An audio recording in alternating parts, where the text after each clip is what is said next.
Bonjour, salut à toutes et à tous, j'espère que vous allez bien en ce samedi matin, nous sommes le 10 février.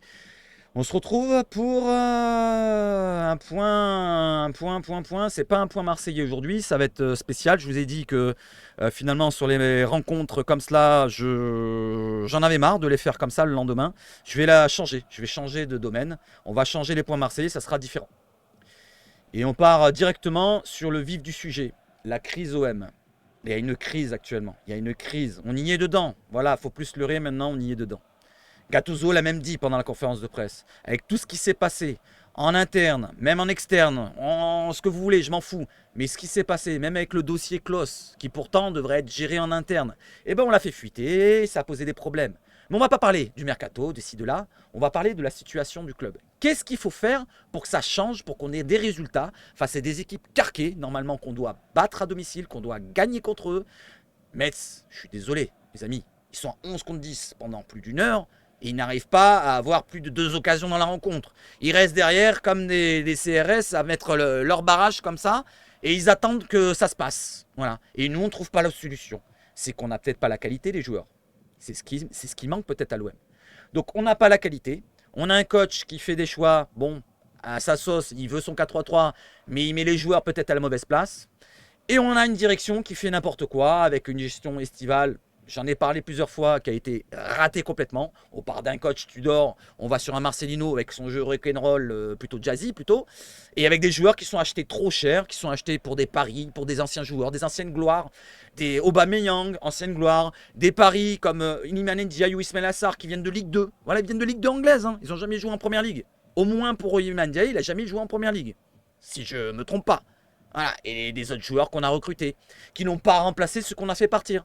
Parce que si on a fait partir des Guendouzi, des Payet, des Kolasinac, des Sanchez, je ne vais pas énumérer tous les joueurs, mais vous voyez ce que je veux dire. Vous voyez où je veux en venir. Les joueurs n'ont peut-être pas la qualité, cette année, de la mettre au fond. Et c'est ce qu'on a vu pendant cette rencontre. Parce qu'on en a eu des occasions, mais je suis désolé.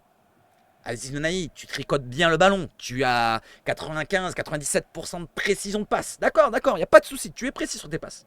Mais derrière nous, ce qu'on attend au bout d'un moment, c'est que tu sois efficace. Pareil pour Iliman Ndiaye. C'est bien beau tes petits contrôles orientés, tes petits passements de jambes ici et là, tu essaies de tricoter avec le ballon. On voit que tu as une petite qualité technique, mais il te sert à rien. Tu vas dribbler un joueur ou deux, tu vas foncer la tête baissée et tu vas attendre de perdre le ballon. Tu es comme ça. Quand il court, Iliman Ndiaye, il est comme ça. Il est comme ça. Et il regarde pas, c'est un partenaire. Il regarde pas. Et après, il perd le ballon, il va se plaindre. Donc Iliman Ndiaye à mettre de côté. Aziz Benahi, si ça ne fonctionne pas au bout d'un moment, il va falloir se séparer de lui. Amin Harit, bon, je ne vais pas le critiquer, il a joué qu'une demi-heure. Je ne vais pas le critiquer. D'ailleurs, je ne sais pas si j'aurais fait ce changement quand il y a eu l'exclusion de Gigot. Voilà, le guerrier, le fameux guerrier. On l'aime bien. Ah oui, j'aime l'OM. Oh oui, j'aime l'OM. Il ne faut pas le critiquer. Non, il faut le critiquer. C'est un bourrin. Il ne doit pas faire cette faute-là. Il doit se mettre en opposition. À la limite, le joueur va essayer de se tamponner contre lui. Il n'y aurait pas eu un carton rouge. Je ne pense pas. Je peux me tromper. Je ne suis pas un spécialiste, mais ce carton rouge, je pense qu'il aurait pu être évité. Voilà, Gigot. Je ne vais pas vous énumérer tous les joueurs parce que ça commence à m'énerver. Il y en a un qu'on va dire qui a fait son match, c'est Onana au milieu de terrain. Voilà, donc peut-être c'est une grosse surprise à venir. Peut-être que c'est lui qui sera titulaire. Oui, parce que si on compte sur les Kondogbia qui passe la moitié de son temps, voire les 3/4 de son temps, à se faire des picous, à mettre des bandelettes et à mettre du ketoum dans le fion, non, faut pas compter sur lui. Surtout qu'il a un gros salaire. On va parler du salaire d'Aubameyang, mais le salaire de Kondogbia, combien il est? C'est le deuxième du club. Et vous le voyez sur le terrain? On le voit pas. Il est où? Voilà, on parle de Verretou qui a le 3e salaire, mais lui au moins il était là. Il a joué blessé. Bon, là il était encore blessé. Malheureusement, quand il n'est pas là, on a vu la différence. Voilà, je vais reparler sur le match, mais dans l'ensemble, ce match-là, on a eu les occasions, comme je vous l'ai dit. On est tombé contre une équipe très très faible, qui a perdu 7 fois d'affilée, et on trouve le moyen de faire match nul contre cette équipe. C'est nous qu'on les relance, comme les Lyonnaises. Comme les Lyonnaises, on les relance. Sans déconner. D'ailleurs, il y a une petite stat, là, je vais vous la donner, je ne les ai pas mis sur mes écrans. Les Messins ont perdu 7 fois d'affilée. S'ils perdaient ce match-là contre nous, c'était depuis 1945 qu'ils n'avaient pas perdu autant. Là, ils n'ont pas perdu autant depuis 1950. Ça va. Au moins, ils n'ont pas battu leur record. Grâce à l'OM, on peut dire qu'on est bien. On est bien, voilà. Une autre chose, pour Faris Moumania, franchement, on peut dire du bien de lui aussi. Il n'a pas eu énormément de situations à jouer dans la surface. Il a eu on va dire, 2 grosses situations. Une de la tête à jouer en deuxième mi-temps après l'entrée d'Ismail Assar qui a fait plutôt une bonne entrée par rapport à la prestation d'Iliman Ndiaye. Beaucoup l'ont critiqué à Ismail Assar, mais de ce que j'ai vu en 30 minutes ou en 25 minutes, même pas, et 20 minutes je crois qu'il a joué, Ismail Assar, il a fait beaucoup plus qu'Iliman Ndiaye, les amis. Regardez le match si vous n'avez pas vu le match comme moi. Mais moi, ce que j'ai vu, Ismail Assar, il a pris le ballon, il a joué simple, il a fait quelques déchets, il a quelques déchets encore. C'est pas un grand joueur, on le sait, Ismail Assar. Je vous l'ai dit, il vient de Ligue 2. C'est un joueur, c'est un athlétique, il va courir vite. Bon, là, il a fait un centre parfait pour Moumania qui a manqué sa tête. Voilà, Moumania qui a mis le but, un beau but, un but de renard de surface. Il passe devant dans son défenseur, plat du pied, tranquille. Voilà, les amis, on va parler de tous les joueurs ou pas, je sais pas. Mais en tout cas, dans l'ensemble, l'OM doit gagner ce match-là. L'OM doit se gagner ce match-là. La qualité devant les buts, c'est ce qui pêche. Voilà, donc c'est ce qui pêche vraiment. Dans le jeu, ça pêche aussi. On ne sait pas quelle ligne directrice veut mettre notre cher Gattuso. Voilà, on ne comprend pas son jeu. J'aimerais bien le comprendre. Je ne sais pas si vous comprenez. Est-ce que vous comprenez un petit peu le jeu de Gattuso? Je ne comprends pas. Je comprends. Avec Tudor, on le savait. C'était plutôt dans le côté guerrier, à aller sur le marquage individuel jusqu'à la surface adverse et à mettre de l'intensité dans le match et à essayer de bouffer l'adversaire. On bouffait tous les adversaires avec Tudor. Avec Sampaoli, c'était un jeu de possession qu'on essayait d'avoir le plus possible le ballon, quitte à revenir vers l'arrière et repartir tranquillement, essayer proprement de jouer vers l'avant. Donc, et avec Sampaoli, avec Tudor, on a pris plaisir. C'était 2 saisons qui ont été plutôt agréables, je trouve, dans l'ensemble. Même si on n'a rien gagné, encore une fois, saison blanche, dans l'ensemble, on a été plutôt pas mal. Et là, on regarde cette année, je ne sais pas où je prends mon plaisir. Franchement, tous les matchs, je me dis à chaque fois, à chaque match, ah, ça sera mieux au prochain. Ça sera mieux au prochain. Ça sera mieux au prochain. Là, je me dis encore, ça sera mieux encore face au Shakhtar. Mais cette fois-là, je me demande si ça ne sera pas encore pire. Parce que là, on est rentré dans un creux. Et même Gattuso, quand il parle de crise, c'est que le coach, il est vraiment infecté. Et il faut virer le coach. Il faut virer le coach au bout d'un moment. Si le coach, il ne trouve plus les solutions, s'il trouve vraiment le moyen de parler que de l'arbitrage ou alors de la mini-crise, eh ben, il faut enlever le coach. Gattuso, tu enlèves, tu mets un coach pour l'avenir, pourquoi pas, je sais pas, moi il y a des coachs qui sont au chômage en ce moment, un petit Tudor, tu le fais revenir pour une petite pige, tu lui dis allez reviens, remets un petit peu du boost, je sais pas, non, je dis ça c'est une idée. Après, je pense qu'en interne, j'ai des retours comme quoi ça parle de Fonseca. Alors Fonseca, est-ce qu'on va l'attendre jusqu'à la fin de saison, quitte à ruiner cette fin de saison, parce que là, on y va tout droit, hein, si on continue avec un coach comme ça, s'il n'y a pas un déclic vraiment qui vient au moins du coach, parce que ça serait la bonne idée, je pense, en ce moment, de virer le coach. Voilà, c'est pas méchant envers Gattuso, parce que finalement, c'est les joueurs aussi qui sont fautifs. Hein. Je vous parle du coach là, mais c'est aussi les joueurs qui sont fautifs, par leur qualité et par leur intelligence de jeu. Ils sont pas assez intelligents peut-être pour comprendre ce que veut mettre en place Gattuso. Et nous, on le comprend pas non plus. Voilà, je sais pas si vous avez compris tout ce que j'ai passé comme message, mais en tout cas, ça en principal, Gattuso, ce serait peut-être le petit déclic à venir. Autre chose. Maintenant pour McCourt. Mon cher McCourt, si vous regardez la vidéo, je vais te tutoyer, excuse-moi. Francky, si tu regardes la vidéo, vends le club, lâche le club. Si tu l'as fait déjà, eh ben annonce-le. Dis, j'ai vendu le club, ce n'est plus moi qui dirige, c'est pour ça que je ne suis pas là. Je n'ai pas été là avant, mais là je suis encore moins là à présent. Je suis en train de manger mes pancakes, je m'en bats les steaks de l'OM. On le sait que tu t'en bats les steaks depuis que tu es arrivé. Mais montre-le, dis-le, annonce-le. On en a marre, nous, d'attendre. On ne sait pas où est le projet, où on va. On ne sait pas où on va. On ne sait pas où on va, les amis. Cette année va se terminer comme l'année dernière, sans trophée encore. L'année prochaine, on va repartir. Alors attention l'année prochaine, parce que là, imaginez-vous, je vous donne un petit scénario là. Imaginez-vous, on va encore avec Gattuso l'année prochaine. Ça serait terrible. Et imaginez-vous encore pire, c'est que Longoria parte, qu'on mette Tessier à sa place. Qu'est-ce qu'il va avoir Tessier comme moyen? Qu'est-ce qu'il va avoir comme moyen? N'oublions pas qu'on a encadré de la masse salariale tous les ans, n'oubliez pas. Donc on va faire quoi comme recrue? On va vendre encore des joueurs et on va prendre des moins forts encore comme d'habitude? On va encore rabaisser le niveau? Parce que n'oublions pas, depuis 3 ans, on rabaisse les niveaux. On est parti avec l'équipe de Sampaoli, qui était un poil plus forte que celle de Tudor, je pense, moi c'est mon avis, et celle de Tudor qui était plus forte que celle de cette année. Est-ce que l'année prochaine on sera encore moins fort? Il y a des doutes. Alors soit il y a une vente, soit il y a une vente du club. Alors McCourt, si tu nous écoutes maintenant, tu l'annonces et tu dis c'est les Saoudiens qui dirigent. Et maintenant on pourra s'en prendre aux Saoudiens. Parce que si c'est les Saoudiens qui l'ont le club depuis quelques années ou quelques mois ou quelques jours, je ne sais pas quand, eh ben c'est les Saoudiens qui sont fautifs de laisser la situation se partir à follow comme ça. Voilà, c'est à cause d'eux si vraiment ça se passe comme ça. Je dis bien c'est un scénario. Écoutez bien ce que j'ai dit, c'est un scénario. Parce que si c'est pas vendu et si on est toujours avec Macourt qui dirige le club, qui est gérant du club, eh ben il faut que tu vendes. Voilà, tu t'en fous du club, vends-le. Récupère un petit peu, tes 200, 300 millions, 400 millions, je sais pas combien tu veux, mais récupère ça au moins. Pars, laisse-nous tranquille, vends un riche propriétaire, peu importe, saoudien, chinois, j'en sais rien, qui soit peut-être plus concerné et qui aura les reins solides. Parce que nous, on veut que notre équipe ait les reins solides. Et financièrement, on a besoin de ça. On a besoin de ça. Bon les amis, c'était une grosse introduction. La rencontre donc un partout. J'ai pas dit le score depuis le début. Et on va partir tout de suite, vite fait, sur une introduction. Alors, ça va pas être comme d'habitude, il n'y aura pas de transition ici et là. Donc on y va tout de suite.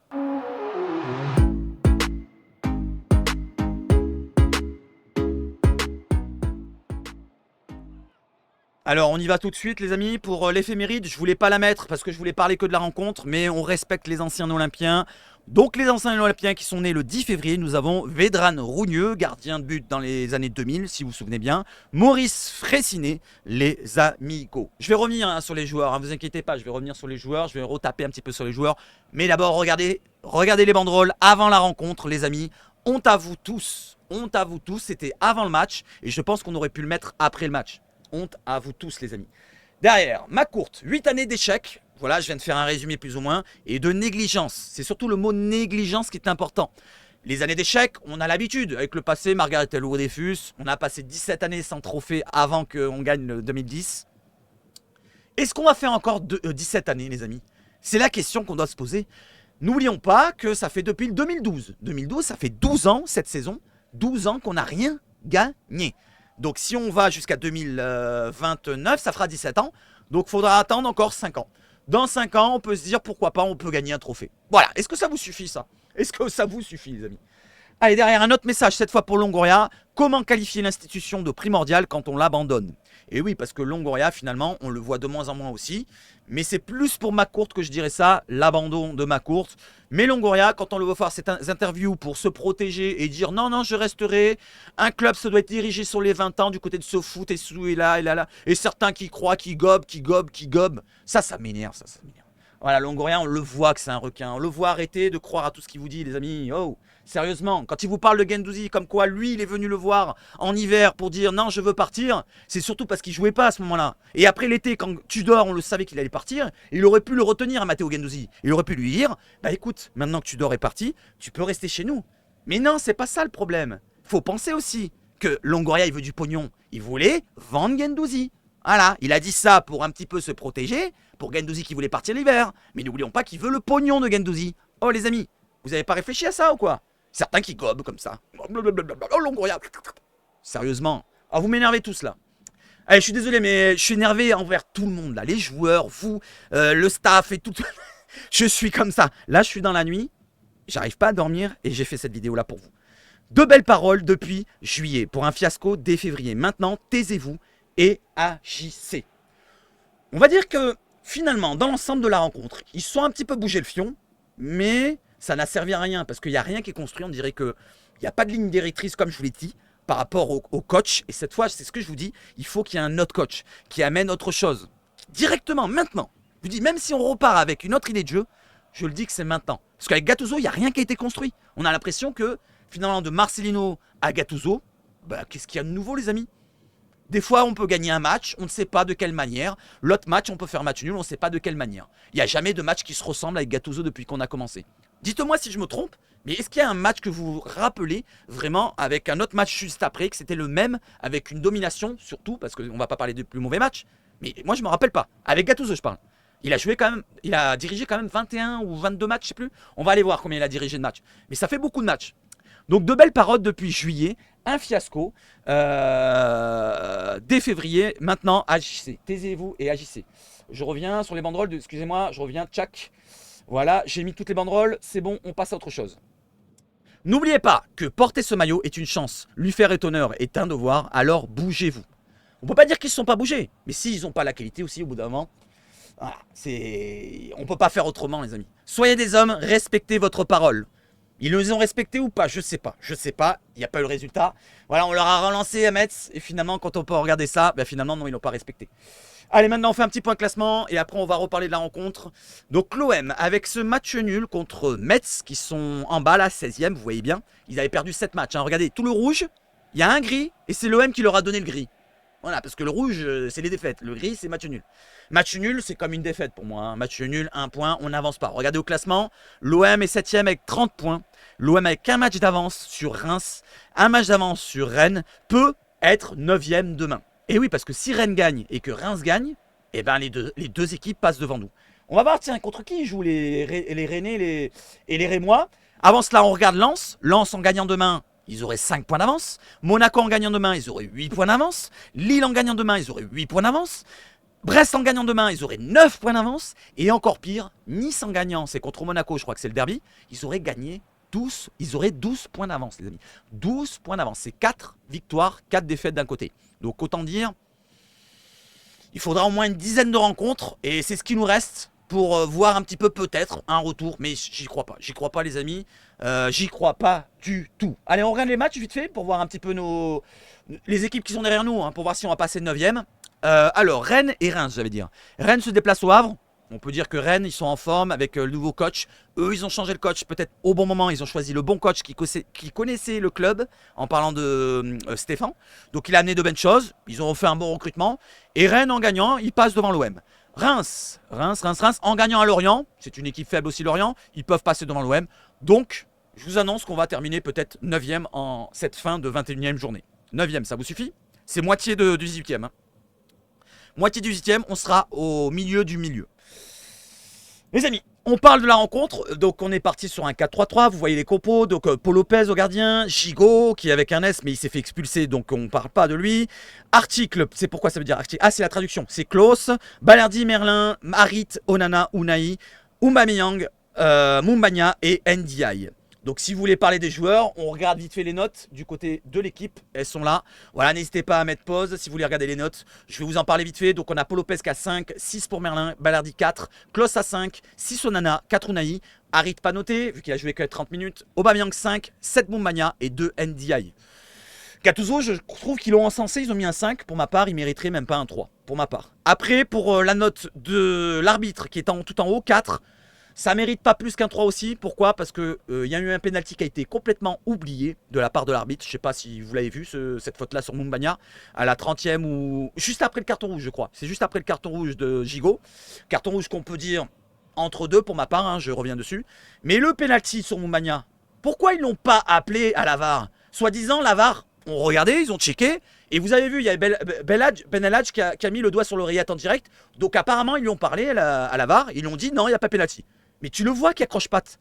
Oh, tu le vois qui accroche patte, Castro de merde là. C'est Castro qui a la VAR. Hein. Castro, tu m'entends là? Castro, eh ben normalement tu aurais dû tirer à l'arbitre. Il faut que tu regardes quand même, il y a l'air d'avoir un croche-patte sur Mumbagna. Je trouve qu'il y a peut-être un contact. Et ben là, l'arbitre il va voir et après il se fait son propre avis. Mais moi, à mon avis, il y avait penalty les amis. Tiens, donnez-moi votre avis. Il y avait penalty ou pas sur Mumbagna? Je reviens sur Mumbagna, donc a fait un match plutôt bon. Voilà, plutôt bon. 7, c'est plutôt surnoté pour ma part. Mais moi, dans l'ensemble, j'aurais peut-être mis un 6. Donc il a fait un bon match. Dans les remises, ici et là, il a quand même 2-3 conduites de balles qu'il a un petit peu négligées. Ça a pêché un petit peu dans les occasions. Derrière, il a eu l'occasion de la mettre au fond. Il l'a mise. Il a eu une autre occasion. Il ne l'a pas mise. Donc on va dire qu'un 6 aurait été mérité pour Mumbagna, qui pèse sur les défenses, qui a de la vitesse, qui est bon de la tête au duel physique. Il tient le coup. Donc Mumbagna, pour l'instant, c'est un bon match pour sa première titularisation. Onana, tiens, on va parler des joueurs qui sont arrivés cet hiver. Onana qui a fait un super match au milieu. J'aurais presque inversé les notes. Pour ma part, Onana a fait le plus gros match sur le terrain. Si on enlève le but de Mumbagna, c'est Onana qui aurait dû être le top de cette rencontre. Onana a tenu milieu pratiquement à tout seul. Unai, pour ma part, voilà, donc on va pas en parler, donc il m'énerve. Voilà, donc le ish ça commence à m'énerver avec Ndiaye, c'est pareil, Ndiaye, j'en peux plus. La tête baissée, j'en peux plus, je vous en ai parlé tout à l'heure, j'en peux plus. Merlin, qui a fait sa passe décisive, bah voilà, il a fait son match finalement, même si on peut dire que sur le but, est-ce qu'il est fautif ou pas, je sais pas s'il va pas au pressing sur le joueur pour qu'il centre. Apparemment, ça aurait été Unai qui était plus proche du joueur sur Lamine Camara qui aurait dû centrer. Et ben Merlin, on va lui mettre un 5 pour ma part. Voilà, donc je vais arrêter de regarder les notes parce que ça m'énerve. Et je vais parler plutôt de ça. Donc Gennaro Gattuso compte 21 points après 15 matchs. Le plus faible au total pour un entraîneur depuis José La Merguez, c'est José Anigo. José Anigo La Merguez en 2014, 21 points aussi, tout est dit. Donc ça veut dire que peut-être ça serait le moment de taper sur Gattuso et de l'enlever directement. Je ne sais pas ce que vous en pensez, mais est-ce que c'est la solution à venir? Je pense que c'est la seule solution qui peut faire peut-être un petit déclic. Les joueurs, il y a eu la réunion avec les supporters. Je ne sais pas s'ils ont compris finalement qu'il faut la mettre au fond quand on a des occasions. Ou alors c'est juste, ben voilà, on a un groupe très très moyen. Hein, voilà, faut pas se leurrer. Mais Gattuso aussi, il faudrait peut-être le changer. Au bout d'un moment, il faudrait changer. Ça suffit, ça suffit. Ça suffit. 0 victoire en 2024. Marseille n'a gagné aucun de ses 4 premiers matchs de Ligue 1 en 2024. 3 nuls et 1 défaite. C'est arrivé qu'une seule fois dans l'histoire de l'OM sur ces 45 dernières années. Sur 45 dernières saisons, l'OM n'a fait qu'une fois 4 premiers matchs de Ligue 1 d'une année avec 2 nuls et 2 défaites. C'était en 2001. Mis à part ça, c'est cette année. Voilà, on a 2 années en 45 ans. C'est quand même terrible comme stat. Quand même terrible comme stat. Autre chose, la satisfaction de la rencontre, c'est le but de Moumbagna. Voilà, je vous le mettrai à l'écran. Voilà, donc n'hésitez pas à me dire ce que vous en pensez de Moumbagna. Est-ce que vous avez apprécié sa prestation? On va maintenant sur l'autre écran. On va maintenant sur l'autre écran pour voir un petit peu la réaction de Gattuso pour cette conférence de presse. On va voir un petit peu que pour ma part, je trouve qu'il est un petit peu perdu là, Gattuso. Allez, l'entraîneur italien semble de plus en plus dépassé, nous dit la Provence. On va aller dessus. Par les événements, s'il concède un début de crise, il se permet même de féliciter Azzedine Ounahi, l'un des pires olympiens sur le terrain ce vendredi soir pour son match. Quel est votre type d'analyse Quelle est votre analyse après ce match nul? On lui pose la question à Gennaro. Cette semaine était particulière pour nous. Le club, moi-même et les supporters ont demandé aux joueurs de montrer une bonne mentalité et un sentiment d'appartenance. Ils l'ont fait. On a été malchanceux d'être réduit à 10, mais l'équipe a tout donné. C'est le reflet de notre... Alors attendez. De notre saison. Il faut garder cette volonté, cette mentalité, même en souffrant, tous les joueurs ont fait ce qu'ils devaient faire. Qu'est-ce que vous en pensez de cette réaction-là? Il m'a l'air un peu perdu, les amis. Hein. Je crois qu'il m'a l'air un peu perdu. Ce qu'il devait faire après, est-ce que le fait de courir sur le terrain, un petit peu au hasard, de se faire des passes latérales comme ça, de garder le ballon, est-ce que c'est vraiment ça qu'il faut faire? Ou alors est-ce que c'est pas plutôt d'essayer de créer des occasions, peut-être de faire la différence? C'est ce qu'on n'a peut-être pas assez vu hier. Voilà, je sais pas ce que vous en pensez. Je sais pas ce que vous en pensez. Attendez, vous, le retour des absents pour avoir davantage de possibilités. Je suis entraîneur et je n'aime pas m'apitoyer sur mon sort. C'est le football, mais on a vraiment payé le fait de n'avoir que 10 joueurs de champ pendant 45 jours. Il y a des blessés, mais si on regarde le match d'Onana et d'Ounahi, on ne peut que les féliciter. C'est difficile de trouver un joueur qui n'a pas performé ce soir. Je tousse. C'est difficile, je vous en ai cité déjà 2, moi. Ndiaye, allez, Ounahi, on peut le mettre dedans, dans le côté efficacité, attention. Hein. Je parle d'efficacité, Ounahi. Parce qu'il y en a certains, ils vont dire, ouais, mais il a touché 100 ballons ou 110 ballons, comme le dernier match que j'ai vu contre Lyon. Voilà, il a touché 110 ballons contre Lyon. Mais sans déconner, si c'est pour le cajoler le ballon, voilà, de faire une petite passe latérale et s'il ne peut pas manquer sa passe, j'en veux pas, moi, de ces joueurs-là. Moi, je veux des joueurs qui la mettent au fond, les amis. Allez, on veut des joueurs qui la mettent au fond. Des joueurs efficaces. Si tu dois me prendre un Allemand de Division 2 qui va la mettre au fond, je préfère l'Allemand de Division 2. Même si c'est moins élégant à voir, je préfère avoir un joueur qui soit efficace. Donc les Ounahi, les Ndiaye, bon, Harit, je vais pas le critiquer, mais je mets dans l'ensemble parce que face à Lyon, il a été dégueulasse. Les Harit, les joueurs, voilà, tous ceux qui sont comme ça dans le ish, j'en ai plein les roubignoles. Je vais parler aussi d'Aubameyang, hein, il doit les mettre au fond aussi. Ces frappes de pucelle anorexique en première mi-temps, c'est pareil, c'est la même donne. Voilà, je tape un petit peu sur les joueurs offensifs là. Voilà, parce que les défensivement... Dans l'ensemble, on est toujours plutôt pas mal défensivement. On a toujours des joueurs qui font le taf. Que ce soit Balerdi, Meïté, bon, Gigot un peu moins aujourd'hui. Klos qui a fait plutôt un match correct dans l'ensemble. Je vais pas dire que c'était super. Merlin, donc c'était plutôt intéressant. Onana, voilà tous les joueurs défensifs. Même Paul Lopez qui a fait un arrêt quand même décisif face à Mikotadze. Faut pas l'oublier cet arrêt qui fait de la jambe en deuxième mi-temps. Parce qu'on aurait pu perdre ce match-là aussi. Moi je vous dis, un Metz plus à aller vers l'avant, qui poussait un petit peu plus, je pense qu'on perdait le match. Mais bon, cela dit, la Slobonie a préféré mettre le bus. C'était un jeu dégueulasse de la part des Messins d'ailleurs. Ils ont joué comme des trompettes. Franchement, moi s'ils descendent en Ligue 2, ça me dérange pas. Voilà, je dirais Metz, vous aurez mérité de descendre en Ligue 2. Parce qu'en proposant un jeu aussi dégueulasse, vous méritez d'aller en Ligue 2. Si c'était une autre équipe en face, si c'était un Brest, un Reims, je sais pas, une équipe qui produit du jeu, Je pense qu'on perdait la rencontre. Même un Le Havre en ce moment qui sont mieux, voilà, ils auraient peut-être gagné la rencontre. Voilà, même à Lyon, hein, Lyon, on a vu ce que ça a donné contre nous. Ils auraient gagné la rencontre. Toutes les équipes, ils auraient gagné la rencontre. Avec ce qu'on proposait, ouais, il y aurait eu 2-3 contre en deuxième mi-temps, ça aurait été fini. Ça aurait été fini pour nous. Allez, je continue. Avez-vous l'impression, je suis désolé, je vais descendre un petit peu. Avez-vous l'impression que rien ne tourne en faveur de votre équipe? Ouais, c'est vrai qu'on a eu beaucoup d'occasions. Mais cela dit, c'est les joueurs qui doivent la mettre au fond. Par exemple, l'occasion avec Amin Harit qui la remet en retrait pour Azunani en première mi-temps, qui va tirer, il a tué 3 pigeons, 4 rouges-gorges et voilà ce que je veux dire.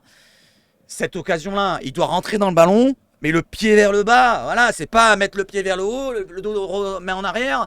Même s'il y a un rebond par terre avec les facochères du rugby, d'ailleurs on les a fait jouer au terrain sur le vélodrome, c'est peut-être ça qui nous a coûté ce but-là, parce qu'il était tout fait, hein, c'était à 6-7 mètres du but. Il avait juste à pousser le ballon tranquillement, mais il a tiré au-dessus là, le ballon il n'est pas encore retombé. Comme la tête. Je suis désolé, mais la tête qu'il a à faire avec ce centre d'Aubameyang qui a été plutôt intéressant quand il débordait Aubameyang, eh ben la tête... Je vous ai dit, il pique le ballon, c'est le geste à faire, mais... Il y a peut-être un petit décroisement à faire là, parce que cette tête là, elle est un petit peu trop molle là, les amis. Azine, je suis désolé, putain, mais merde, je te tape dessus, mais tu le mérites là, tu le mérites, Azine. Je t'aime bien, hein, Zouzou, je t'ai toujours appelé Zouzou depuis un certain temps, mais là, ça commence à changer. Ça commence à changer, j'en ai plein les roubignoles. Allez, je continue avec vous, l'impression que rien ne tourne en faveur de votre équipe. On a vu ce qu'on avait demandé et on doit continuer. En première période, on avait 84% de possession. J'ai pas vu ça, mais c'est pas grave. 84 184%, 284%, les amis, 1000% de possession. Mais qu'est-ce que ça change, la possession? Voilà, si elle est stérile, voilà, on se souvient de Sampaoli sur certains matchs où elle était stérile. Mais là, pendant un moment, elle était stérile. Hein, pendant... Voilà, on a eu des occasions, surtout en première mi-temps. Mais au-delà de ça, la possession, 75% en deuxième, alors qu'on était en infériorité numérique. Oui, parce que Metz, ils ont bien voulu nous le laisser le ballon. Parce que Metz, ils sont dégueulasses en face. Metz, c'est un club de Ligue 2, les amis. C'est un club de Ligue 2 en face. Metz, c'est un club de Ligue 2, faut se le dire. On a fait match nul à domicile contre un club de Ligue 2 qui avait perdu 7 fois d'affilée. 8 fois si on compte le match de Coupe de France. Voilà, c'est quoi le résultat? C'est match nul contre un club de Ligue 2, contre Annecy, ou contre Annecy, ils sont en Ligue 2? Je sais plus, bon, enfin, ça s'en fout. Alors oui, il faut marquer, concrétiser nos actions. Je n'aime pas parler des arbitres, mais je ne comprends pas pourquoi le penalty sur Faris Moumania ou le but de NDI ne sont pas revus à la VAR. Alors apparemment, le but de NDI était peut-être hors jeu, de ce que j'ai entendu en retour. Moumania, je suis d'accord. Moumania, ça méritait de voir un petit peu le penalty, s'il n'y avait pas penalty, et je trouve qu'il y avait penalty. Personnellement, c'est pas du chauvinisme de dire ça. Voilà, moi, vous aussi, vous pensez la même chose que moi. Il y avait penalty sur Moumania. Peut-être ça aurait changé, sûrement même la rencontre. Alors, je continue. Pensez-vous encore à la qualification en Ligue des Champions? Je ne serais pas là si je n'y croyais pas. On peut parler de mini-crise car ça fait 5 matchs sans victoire. Voilà, il parle de mini-crise. Il ne parle pas de crise totale, mais il parle de mini-crise. Avec tout ce qui se passe au club depuis 2 semaines, je pense que tu peux même employer le mot de crise. De crise tout simplement. Crise comme je l'ai mis dans le titre de la miniature. Mais on doit penser en tant que groupe, jouer en tant qu'équipe. Ne pas penser aux individualités. Il reste beaucoup de matchs. Il faut y croire. Les mots ne servent à rien. Il faut des actes. Mais j'y crois. Je suis le capitaine de cette équipe et je veux la mener à bon port. Waouh, c'est un message qui... Oh, ça me fout des frissons là. Regardez, j'ai des frissons à Gattuso. Êtes-vous satisfait par la prestation des 3 recrues? Ce sont des joueurs nouveaux, je suis content de ce qu'ils ont apporté, mais c'est difficile de trouver un joueur qui n'a pas performé ce soir. Alors sur les 3 recrues, franchement, c'est les 3 meilleurs du terrain. Merlin, Onana et Mumbagna. C'est les 3 meilleurs, hein, si je ne me trompe pas. Voilà, donc pour une fois que les recrues montrent de bonnes choses, on va dire que c'est les meilleurs sur le terrain. Voilà la réaction de Gattuso qui me semble un petit peu... parti un petit peu, je sais pas, il me semble un petit peu parti quand il commence à parler de crise, c'est que ça va mal et j'ai pas l'impression que c'est l'homme de la situation. Pour ma part, ça serait le bon moment de le lâcher. Donnez-moi votre avis, est-ce que vous pensez qu'il faut le lâcher à Gattuso? Et quelle serait votre idée pour vous, un coach qui est libre ou pas libre? Plutôt libre, accessible. Quel coach faudrait prendre à l'OM pour finir au moins cette saison? Et pourquoi pas l'amener pour la prochaine saison? Allez, donnez-moi une idée de coach qui serait disponible. Je vous montre vite fait. Marseille trop impuissant, ça c'est le titre de l'article de la Provence qui nous parle de la rencontre. Voilà, il a été un petit peu terrible. Et d'ailleurs, vous avez les notes, je vous les montre vite fait, c'est les notes de la Provence. Je ne vous les pas relayées par Twitter. Vous les avez là. 5 pour Lopez, 5,5 pour Klos, Gigot pas noté, 4,5 pour Balerdi, qui l'ont un petit peu descendu. Merlin 6, Unai 3, Onana 4. Par contre, j'ai pas compris là. Onana 4, il ne respire pas la sérénité, il n'accélère jamais le jeu et joue sur un tempo monocorde, voire lent quand il conviendrait de donner une impulsion. Il détourne une frappe en début de match, une bonne frappe de loin et quelques ballons bien donnés. Donc en gros, il le tape dessus parce qu'il est lent, mais derrière ils disent qu'il fait une bonne chose. Pour ma part, Onana n'est pas à taper au milieu de terrain. Pour ma part, Onana n'est pas à taper au milieu de terrain, ça mérite largement un 5 voire un 6 pour ma part. Harit, on n'en parle pas puisqu'il n'a pas vraiment joué assez de temps de jeu. NDI, tiens on va regarder un petit peu NDI sur la prestation d'NDI parce qu'elle est terrible, la prestation, la critique sur NDI. Encore un match raté pour le jongleur de Saint-Charles, c'est la Provence qui le dit directement. Il ne s'épanouit pas sur un côté, certes, et préfère évoluer en soutien d'un attaquant. Mais cela ne l'empêche pas de se battre ni de faire évoluer son jeu pour répondre aux attentes d'un tel poste. Inutile et remplacé par Sarr tout aussi indolent. Sarr, je pense qu'ils n'auraient pas dû lui rajouter tout aussi indolent. Pour ma part, Sarr, ils auraient dû mettre Sarr un peu plus dangereux ou moins dégueulasse. Je sais pas quel terme employé pour Sarr. Pour ma part, Sarr a fait beaucoup plus qu'NDI, les amis, en 20 minutes, pardon, plutôt que NDI en 70 minutes. Moumania 5, alors je sais pas pourquoi que 5, mais bon, c'est pas grave. 4,5 Aubameyang et 5 pour Meïté, les amis. L'arbitre aura 3, le match 2, l'adversaire 4 et Gattuso 3. Donnez-moi vos notes sur tous les joueurs, vos tops, vos flops, les amis. Alors, je vais terminer avec cette vidéo. Voilà, donc je vous ai dit, ça va être un peu spécial. Je me suis concentré sur la rencontre. C'était peut-être un petit peu confus, on va essayer de le faire ça dorénavant. Peut-être que même je vous montrerai même pas de notes de ci, de là au bout d'un moment. Je vais peut-être vous faire même un débrief comme ça, à sec, après la rencontre. Ça ne sert plus à rien de vous faire les vidéos le matin pour les débriefs de rencontre, parce que je vois que ça vous plaît pas trop les amis. Ça vous plaît pas trop, je le vois, je le ressens. Je le ressens. Donc on va arrêter avec le point marseillais concernant les débriefs des rencontres. Je le mettrai encore le point marseillais, vous inquiétez pas, tant que ça fonctionne. Et c'est vous qui allez me le faire fonctionner les amis, allez.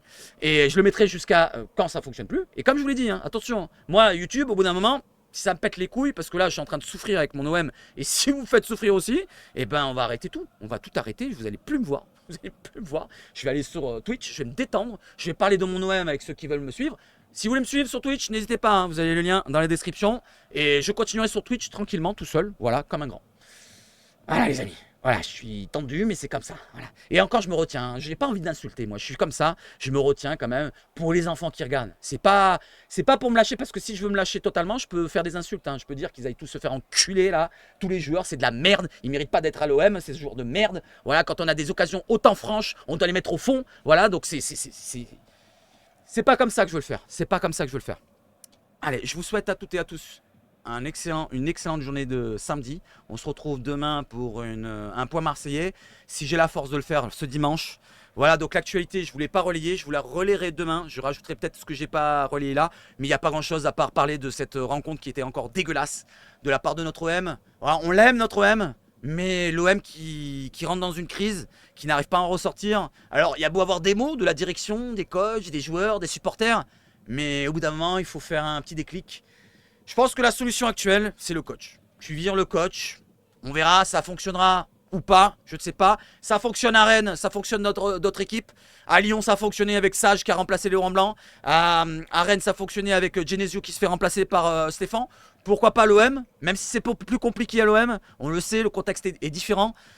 Changer le coach qui amène peut-être une idée de jeu. Quelque chose qu'on peut voir un peu sur le terrain, une idée de jeu pour surprendre l'adversaire, parce que là il n'y a aucune surprise sur le terrain, voilà, c'est stéréotypé à 100%, voilà, on ne voit aucun circuit de passe habituel pour essayer de contourner le bloc ici et là, donc ça commence à me péter les couilles de voir toujours le même jeu, à aller sur la droite pour jouer avec un Iliman Ndiaye qui va garder le ballon et qui va repiquer dans l'axe comme ça avec la tête baissée, il va s'encastrer dans les défenseurs, et du côté gauche avec un Aubameyang qui va essayer d'accélérer mais il prend plus de vitesse les défenseurs, voilà, il arrive une fois sur 10 on va dire. Après dans l'axe, bah, finalement on a un Unai qui va tricoter, qui va faire un ish avec Harit ou avec ish à droite, à gauche, voilà. Et devant, bah, Moumania, on va pas le critiquer pour l'instant, il a mis au fond. Vitinha par le passé, donc si tu m'écoutes Vitinha, bonne chance à toi du côté de Genoa. Allez, on va arrêter là les amis, je vais vous souhaiter encore une bonne journée, vive le FC Bash Foot, et allez l'OM. Allez l'OM.